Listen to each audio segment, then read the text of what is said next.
সিনেমার শুরুতেই আমরা দেখি খাবারে সামান্য খুঁত ছিল। এক গ্রাহক নিচু স্বরে অভিযোগ করলেন যে তার স্টেকটা যথেষ্ট কাঁচা নয়। এটা শুনেই প্রধান রাঁধুনি কেটি রেগে গেলেন। তিনি কাঁচা মাংসের একটা টুকরো হাতে নিয়ে রাগে ফুঁসতে ফুঁসতে গ্রাহকের টেবিলের দিকে এগিয়ে গেলেন। এরপর মাংসটা সপাটে তার প্লেটে ঢুকিয়ে দিয়ে বললেন, যদি একদম কাঁচা মাংসই খেতে চান তাহলে রেস্টুরেন্টে কেন, তার থেকে বরং সোজা মাঠে গিয়ে সূর্যের আলোয় দৌড়ানো গরু ধরুন। রেস্টুরেন্টের মালিক তাড়াতাড়ি এসে পরিস্থিতি সামাল দেওয়ার চেষ্টা করলেন এবং কেটিকে বললেন ওই গ্রাহকের জন্য নতুন একটা টেবিলের ব্যবস্থা করতে। কিন্তু এতে কেটির রাগ আরো বেড়ে গেল। কেটির মেজাজ ভীষণ খারাপ ছিল, কিন্তু তার এমন রাগী স্বভাবের পরেও মালিক তাকে কিছু বলতে পারতেন না, কারণ তিনি জানতেন কেটির রান্নার জাদু পুরো শহরকে এখানে টেনে আনতে পারে। প্রধান রাঁধুনি হিসেবে কেটির চেহারা মিষ্টি হলেও তার মনটা ছিল আগুনের মতো গরম এবং জেদি। তার কাছে রান্নাঘরটা ছিল যুদ্ধের ময়দান, আর তিনিই ছিলেন সেই ময়দানের একমাত্র সেনাপতি। সস তৈরি থেকে শুরু করে রান্নার তাপমাত্রা নিয়ন্ত্রণ পর্যন্ত সবকিছু তিনি নিজে হাতে সামলাতেন। একটুও খুঁত যেন না থাকে সেদিকে তার কড়া নজর ছিল। গ্রাহকরা বলতো কেটির বানানো প্রতিটি খাবার যেন নিখুঁতভাবে তৈরি করা শিল্পকর্ম। তার খাবারের রং, গন্ধ আর স্বাদ সবকিছুই সবাইকে মুগ্ধ করত। তবে এত নিখুঁত শিল্পকর্মের সামনেও কিছু খুঁতখুঁতে গ্রাহক চলে আসে। এক পুরনো গ্রাহককে বিদায় জানানোর পর কেটি শুনতে পেলেন এক প্রেমিক জুটি তার খাবারের সমালোচনা করছে। তারা বলছিল তার বানানো খাবারগুলো যেন বিস্কুটের মতো শক্ত হয়ে গেছে। এতে কেটি প্রচন্ড রেগে গেলেন এবং পেশাদার রাঁধুনির মতো তাদের মুখের উপর জবাব দিলেন। লোকটি কেটির কথা একেবারে চুপ হয়ে গেল এবং শেষমেশ তার প্রেমিকাকে নিয়ে হতাশ হয়ে বেরিয়ে গেল।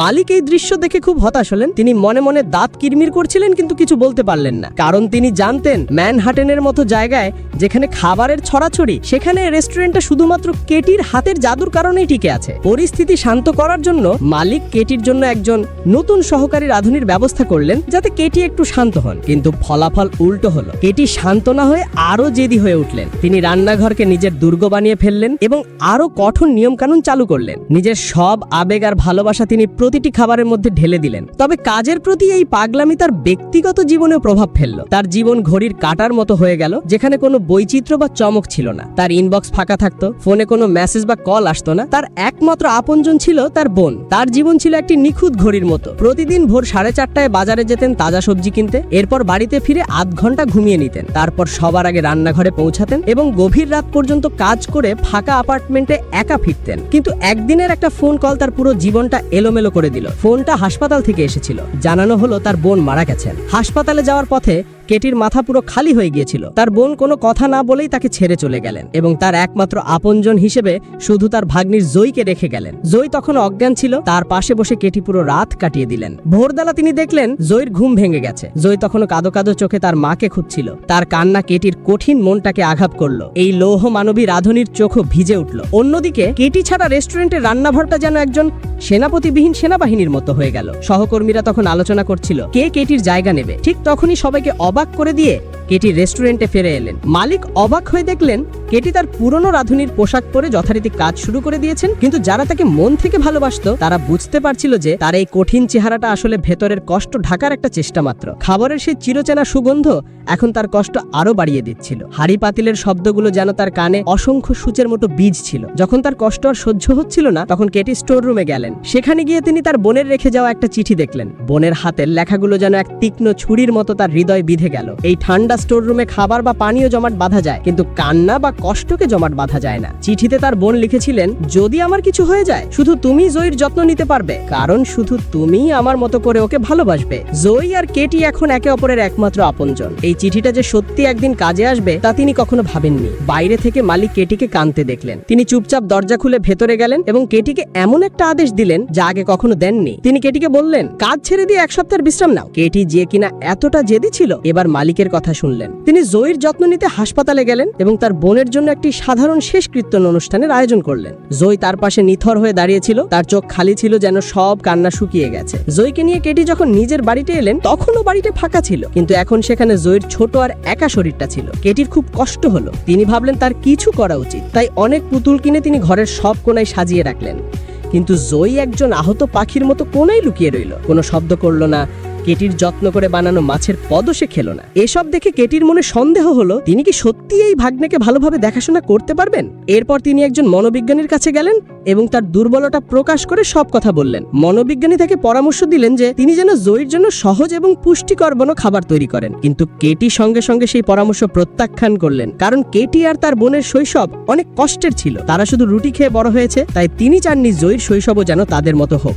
বাড়ি ফিরে কেটি জয়ীকে একটি ফোন দিয়ে তার রেস্টুরেন্টের নাম্বার দিলেন। যেহেতু তিনি কখনো রেস্টুরেন্ট ছেড়ে যাননি, তাই তার মন সায় দিল না। তিনি রেস্টুরেন্টে ফিরে এলেন, কিন্তু রান্নাঘরে ফিরে তিনি অবাক হলেন। তিনি দেখলেন একজন নতুন রাঁধুনি তার জায়গায় দাঁড়িয়ে সবাইকে নির্দেশ দিচ্ছে। সেই রাঁধুনির রান্নার ধরন কেটির সম্পূর্ণ বিপরীত ছিল। সে অপেরা শুনতে শুনতে নাচতো এবং গানের তালে তালে রান্নার নির্দেশ দিত। তার সহকর্মীরাও এতে খুব আনন্দ পাচ্ছিল। কেটির জন্য যে রান্নাঘরটা একটা যুদ্ধের ময়দান ছিল, সেটা এখন একটা থিয়েটারের মঞ্চের মতো লাগছিল। বিস্মিত কেটি সঙ্গে সঙ্গে মালিকের কাছে অভিযোগ করলেন যে এই লোকটা দায়িত্বজ্ঞানহীন। কিন্তু মালিক বললেন যে নতুন লোকটির মধ্যে অনেক প্রাণ শক্তি আছে, যা পুরো দলকে উৎসাহিত করবে এবং তাদের কাজটাকে আরো আনন্দদায়ক করবে। মালিকের কথা শুনে কেটি ক্ষিপ্ত হয়ে উঠলেন। তিনি একজন গ্রাহকের হাত থেকে কোট টেনে নামালেন। মালিক তাকে মদ রাখার ঘরে নিয়ে গেলেন এবং তাদের মধ্যে একটি তীব্র তর্ক শুরু হলো। মালিক বললেন যে নিক নামের এই রাঁধুনির জন্য অনেক বড় বড় 5 স্টার রেস্টুরেন্ট অপেক্ষা করছে। সে তোমার রান্নার প্রতি ভালোবাসা দেখে এখানে তোমার সহকারী রাঁধুনি হিসেবে কাজ করতে এসেছে, তাই তুমি আর খুঁতখুঁতে হইও না। কিন্তু এসব শুনেও কেটে নিকের প্রতি কোনো ভালোবাসা অনুভব করলেন না। তিনি ভাবলেন যে নিক তার চাকরি কেড়ে নিতে এসেছে। কাজের বাইরেও তার জীবন অনেক কঠিন ছিল। রাতে ক্লান্ত হয়ে বাড়ি ফিরে তিনি দেখলেন জয়ী টিভি দেখতে দেখতে ঘুমিয়ে পড়েছে। তিনি খুব সাবধানে জয়ীর গায়ে চাদর দিয়ে দিলেন। তখন তিনি বিছানার উপর একটি খোলা অ্যালবাম দেখতে পেলেন। বুঝতে পারলেন যে জয়ী তার মাকে মনে করছিল। নিজের কাজের ব্যস্ততার কারণে তিনি জয়ীকে পর্যাপ্ত সময় দিতে পারেননি। তাই পরের দিন সকালে তিনি মনোবিজ্ঞানীর পরামর্শ অনুযায়ী জয়ীর জন্য কিছু ভাজা খাবার তৈরি করলেন। কিন্তু তার মনে হলো এতেও হয়তো যথেষ্ট হবে না। তাই তিনি একজন নার্স রাখার সিদ্ধান্ত নিলেন, যাতে তার অবর্তমানে জয়ীকে দেখাশোনা করার একজন থাকে। কিন্তু নার্সটিকে দেখে তিনি খুব ভয় পেয়ে গেলেন। তার অদ্ভুত পোশাক দেখে কেটি দিশা হারিয়ে ফেললেন। কিন্তু তার কাজের সময় হয়ে গিয়েছিল, তাই তিনি আর কিছু না ভেবে তাকে বাড়িতে ঢুকতে দিলেন এবং সবকিছু বুঝিয়ে দিয়ে কাজে চলে গেলেন। রান্নাঘরে নিকের সঙ্গে তার আবারও দেখা হলো। পুরো সকাল তাদের মধ্যে কোনো কথা হলো না। কেটি নিকের সঙ্গে কোনো সম্পর্ক রাখতে চাননি। নিক কেটির এই শত্রুতা খুব দ্রুতই বুঝতে পারলেন। তাদের সম্পর্কটা স্বাভাবিক করার জন্য নিক তার পরিবারের একটা ঐতিহ্যবাহী ইতালিয়ান খাবার তৈরি করলেন। যখন সেই সুগন্ধি খাবারটা কেটির সামনে দেওয়া হলো, তখন তিনি ঠান্ডা গলায় বললেন, আমি রাতে কখনো খাই না। কেটির এই প্রত্যাখ্যান সত্ত্বেও নিক দমে গেলেন না। তিনি খাবারটা কেটির সামনে রেখে বিনয়ের সঙ্গে বললেন, এটা আমার দাদির রেসিপি, আমি এটা শুধু তোমার জন্য বানিয়েছি, অন্তত 1 চামচ খেয়ে দেখো। নিকের কণ্ঠে এক ধরনের জেদ ছিল, যা কেটি উপেক্ষা করতে পারলেন না। বিরক্তি নিয়ে তিনি কাঁটা চামচ তুলে একটু খেলেন। কেটির মুখে বিরক্তির ছাপ দেখা গেলেও নিক তার কাজ চালিয়ে গেলেন এবং কেটির রান্নার প্রশংসা করলেন। নিকের সঙ্গে কাজের একটা সীমারেখা ঠিক করার জন্য কেটি রান্নাঘরের কাজ দুটো ভাগে ভাগ করে দিলেন। তিনি ভেবেছিলেন এতে নিকের সঙ্গে তার দূরত্ব বজায় থাকবে এবং দুজন আলাদাভাবে কাজ করতে পারবে। কিন্তু নিক তার উদ্দেশ্য বুঝলেন না। তিনি বরং একজন অতিরিক্ত উৎফুল্ল কুকুরছানার মতো কেটির চারপাশে ঘুরতে লাগলেন। সবচেয়ে বিরক্তিকর ঘটনা ঘটল তখন, যখন কেটি মিষ্টি সাজানোর কাজে মনোযোগ দিয়েছিলেন। নিক হঠাৎ তার সামনে চলে এলেন, যার ফলে কেটির সাজানো মিষ্টিটা ভেঙে গেল। কেটি আর নিজেকে সামলাতে পারলেন না। রাগে ফেটে পড়লেন এবং স্টোর রুমে চলে গেলেন। সেখানে তিনি নিজের রাগ শান্ত করার চেষ্টা করলেন, কিন্তু তিনি শান্ত হওয়ার আগেই নিক সেখানে চলে এলেন। তিনি বললেন, তোমার সঙ্গে কাজ করে আমি অনেক কিছু শিখতে পেরেছি। যদি তোমার মনে হয় আমি একটা বোঝা, তাহলে আমি এখনই চলে যেতে পারি। এই বলে তিনি তার অ্যাপ্রন খুলে ফেলতে লাগলেন। সহকর্মীরা তাকে যেতে দিতে চাইছিল না এবং মালিকও তাকে থাকতে বললেন। কিন্তু নিক বললেন যে তিনি তখনই থাকবেন যদি কেটি তাকে থাকতে বলেন। কেটি দীর্ঘশ্বাস নিলেন। সহকর্মীদের প্রত্যাশা আর মালিকের নীরব অনুরোধ দেখে তিনি অনিচ্ছা সত্ত্বেও নিককে থাকার অনুমতি দিলেন। কেটি যখন কাজ শেষে বাড়ি ফিরলেন, তখন ডাইনিং টেবিলে একটি অ্যাস্ট্রে দেখতে পেলেন। হঠাৎ তার মনে ভয় ঢুকে গেল। জয়ীকে খুঁজতে লাগলেন। বিছানার নিচে তাকে খুঁজে পেলেন। কেটি তখন বুঝতে পারলেন যে তিনি কত বড় ভুল করেছেন। তিনি এমন একজন অচেনা লোকের কাছে নিজের সবচেয়ে মূল্যবান আপনজনকে রেখে গেছেন, যাকে তিনি চেনেনও না। তাই পরের দিন বিকেলে স্কুল ছুটির পর কেটি জয়ীকে হাত ধরে রান্নাঘরে নিয়ে এলেন। জয়ীর উপস্থিতিতে সেই পরিচিত রান্নাঘরে এক ধরনের শিশুসুলভ আনন্দ ভরে গেল। সহকর্মীরা জয়ীকে দেখে খুশি হলো এবং তা নিয়ে গল্প শুরু করল।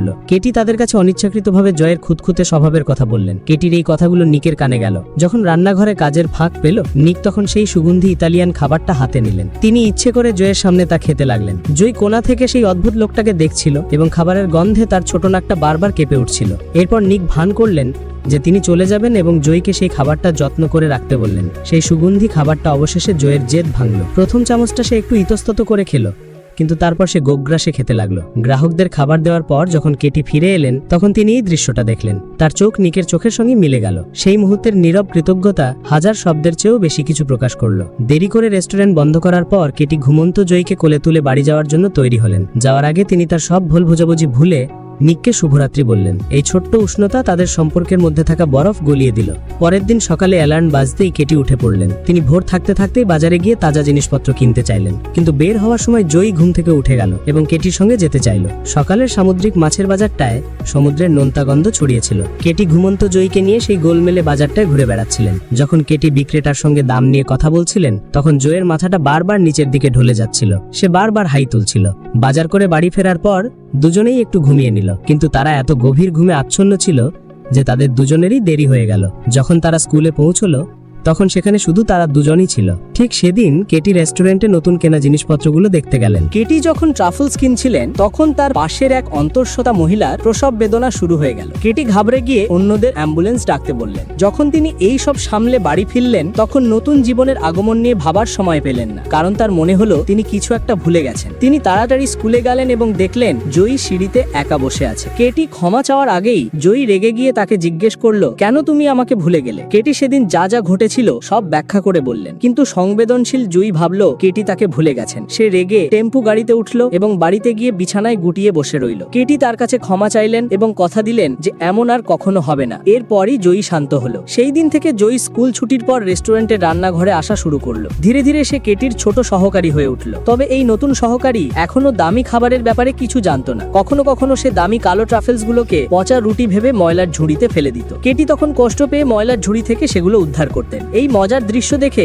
নিক খুব হাসত। কাজের ফাঁকে নিক জয়ীকে বিভিন্ন সবজি চিনতে শেখাতেন। তিনি হঠাৎ করে তাকে ইতালীয় লোকনৃত্য শেখাতেন। এই প্রাণবন্ত মানুষটা যেন এক উষ্ণ সূর্যের আলোর মতো ছিল, যা জয়ীর জমাট বাঁধা মনটাকে ধীরে ধীরে গলিয়ে দিচ্ছিল। কর্মচারীদের খাবারের সময় কেটি, যিনি কখনো রাতের খাবার খেতেন না, জয়ীর দিকে তাকিয়ে নিকের বানানো খাবার খেতেন। অবাক করার মতো বিষয় হলো তিনি শুধু পুরো খাবারটাই শেষ করতেন না, বরং নিকের রান্নার প্রশংসাও করতেন। প্রতিদিনের এই কাছাকাছি আসার ফলে সংবেদনশীল জয়ী নিকের মনে কেটির প্রতি থাকা ভালোবাসার কথা বুঝতে পারলো। তাই নিজের জন্মদিনে সে কেটিকে অনুরোধ করলো যেন তারা নিকে বাড়িতে ডেকে এনে তার জন্য একটা বিশেষ ভোজের আয়োজন করে। যখন কেটি নিককে এই অনুরোধটা জানালেন তখন নিকের চোখে আনন্দ ঝিলিক দিয়ে উঠল। তিনি বিনা দ্বিধায় সেই আমন্ত্রণ গ্রহণ করলেন। পরের দিন জয়ী ভোরবেলা উঠে নিকের অপেক্ষা করতে লাগলো। দরজার ঘন্ট বাজতেই সে আনন্দে দৌড়ে গিয়ে দরজা খুলল। নিককে দেখা গেল হাতে খাবারের ব্যাগ নিয়ে দাঁড়িয়ে আছেন। জয়ী তৎক্ষণাৎ তার এপ্রনটা পরে নিকের সহকারী হয়ে রান্না করতে চাইল। কেটি সাহায্য করতে গিয়েছিলেন, কিন্তু নিক তাকে বাধা দিলেন। তিনি বললেন এবারকার সব দায়িত্ব তাদের। যখন রান্নাঘর থেকে খাবারের সুগন্ধ বেরোতে লাগলো তখন জয়ী কেটির দরজায় টোকা দিল এবং রহস্যময় ভাবে কেটিকে জুতো খুলে চোখ বন্ধ করতে বলল। কেটি কিছুটা অবাক হলেও তার কথা শুনলেন।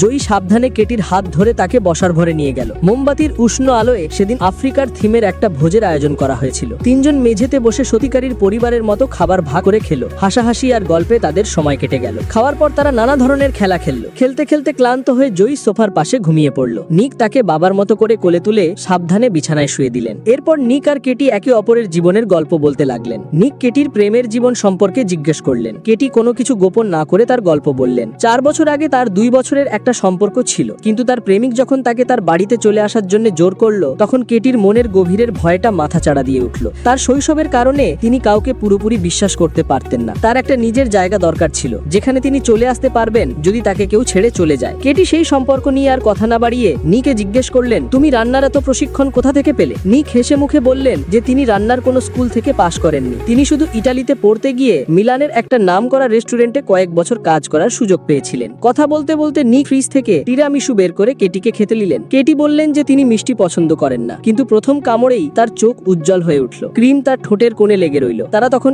একে অপরের কাছাকাছি চলে এলেন। পরিবেশটা আরো উষ্ণ হয়ে উঠল। নিক কেটির ঠোঁট থেকে ক্রিমটা মুছে নিজের মুখে নিলেন। এই অন্তরঙ্গ মুহূর্তে তারা আরো কাছাকাছি চলে এলেন। ঠিক তখনই নিক বললেন, আমি শুধু তোমার পেছনের স্কার্ফটা নিতে চেয়েছিলাম। এরপর তিনি কেটির বাড়ি থেকে চলে গেলেন। কেটি তখন সেই ক্রিমের স্বাদ মনে করে রইলেন। তার জমাট বাঁধা মনটা তখন পুরোপুরি গলে গেছিল। এরপর থেকে তাদের জীবন উষ্ণতায় ভরে উঠল। রাতের বেলায় রান্নাঘরের আলো অনেক রাত পর্যন্ত জ্বলত। তারা একসঙ্গে ওয়াইন খেত এবং নিজেদের গোপন কথা একে অপরের সঙ্গে ভাগ করে নিত। ওয়াইন গ্লাসের শব্দ যেন ভালোবাসার সুর হয়ে গেছিল। সাপ্তাহিক ছুটিটা তারা 3 জন একসঙ্গে কাটাতো। জয়ীকে নিয়ে তারা শহর ঘুরে বেড়াতো এবং একসঙ্গে ছবি তুলতো। তারা একসঙ্গে বাজারে গিয়ে নতুন নতুন সবজি নিয়ে আলোচনা করত। জয়ী এই আনন্দময় পরিবেশে আরো হাসি খুশি হয়ে উঠল। এই ছোট মিলটাই যেন কেটির মন গলে যাবার কারণ ছিল। তাদের দিনগুলো যেন জাদু দিয়ে তৈরি ছিল। মনে হচ্ছিল প্রতিটি নতুন দিন আগের দিনের থেকেও আরো উজ্জ্বল হবে। কিন্তু একদিন কেটির শিক্ষিকা তাকে ডেকে পাঠালেন। তিনি গম্ভীর হয়ে বললেন যে জয়ী আজকাল ক্লাসে ঘুমিয়ে পড়ে এবং তার পড়াশোনার মানও কমে গেছে। কেটি তখন বুঝতে পারলেন যে এর কারণটা কি। ইদানিং জয়ী প্রতিদিন ভোরবেলায় তার সঙ্গে বাজারে যায় এবং রাতে রেস্টুরেন্টে তাকে সাহায্য করে। এই ছোট্ট শরীরটা এত ধকল নিতে পারছে না। শিক্ষিকা কেটিকে সতর্ক করে বললেন যে এমনটা চলতে থাকলে তিনি চাইল্ড অ্যাসোসিয়েশনে অভিযোগ করবেন এবং কেটি তার অভিভাবকত্ব হারাতে পারেন।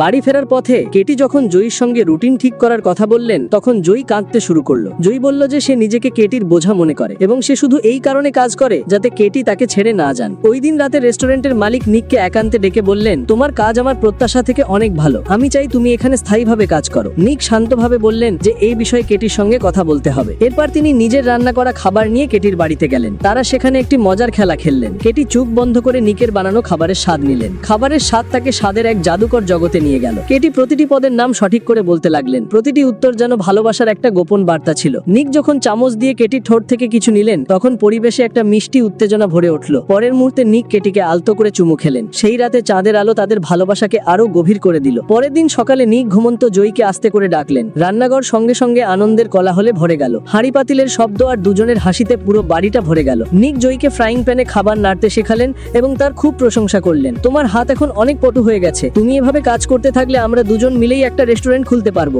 জয়ী আনন্দে তার প্রশংসা গ্রহণ করলো এবং রেস্টুরেন্টের নামটাও ঠিক করে ফেললো, নিক, কেটি আর জয়ীর রেস্টুরেন্ট। তাদের কেউই জানতো না যে এই নামটা তাদের জীবনটা পুরোপুরি বদলে দেবে। নিক আর কেটি যখন ভালোবাসার গভীর সমুদ্রে ডুব দিয়েছিলেন তখন তাদের পেশাগত জীবনে কালো মেঘ জমতে শুরু করেছিল। নিকের রান্নার প্রতিভা সবার নজর কাড়ছিল এবং গ্রাহকরা তার নতুন নতুন খাবারের প্রশংসা করছিল।